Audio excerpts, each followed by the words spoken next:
प्रादेशिक परिवहन कार्यालय पुणे येथील MH12 संकेता अंतर्गत सर्व वाहन नोंदणी मालिका संपली आहे आणि त्यामुळे शासनानं नवीन चारचाकी वाहनांसाठी MH61 ही नवीन मालिका आता सुरू करायला मान्यता दिलेली आहे। तर वाहन नोंदणीच्या पहिल्या दिवशी कार्यालयामध्ये होणारी गर्दी, नागरिकांचा त्रास टाळण्यासाठी पसंती आणि आकर्षक क्रमांक हवा तो क्रमांक राखून ठेवण्याकरता आगाऊ अर्ज स्वीकारण्याची आणि लिलाव प्रक्रिया जाहीर करण्यात आलेली आहे।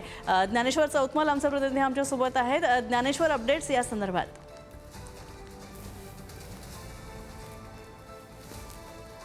आजही जेव्हा रस्त्यांवरच्या आपण पुण्यातल्या गाड्या पाहतो तेव्हा MH12 अशा पद्धतीची सिरीज आपल्याला बघायला मिळते। पुण्यातल्या कोणत्याही दुचाकी आणि चारचाकीचे जर आपण नंबर पाहिले तर आपल्याला MH12 ची ही सिरीज आहे ती आवर्जून दिसते आणि MH12 म्हटलं की पुणे अशा पद्धतीची ही ओळख होती, हे नातं होतं। मात्र आता MH12 ची सिरीज संपलेली आहे आणि म्हणून इथून पुढे उद्यापासून MH61 अशा पद्धतीची जी नोंदणी आहे, अशा पद्धतीचा MH61 पासून पुढे सुरू होणारा जो चारचाकी दुचाकींचा नंबर असेल तो आपल्याला बघायला मिळेल।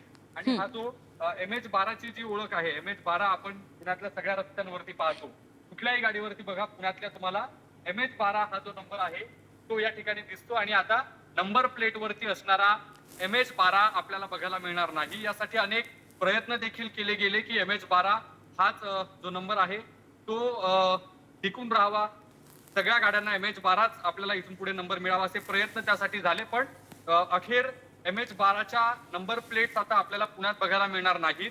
दोन चाकी चारचाकी गाड्यांना इथून पुढे MH61 अशा पद्धतीचा नंबर जो आहे तो बघायला मिळणार आहे।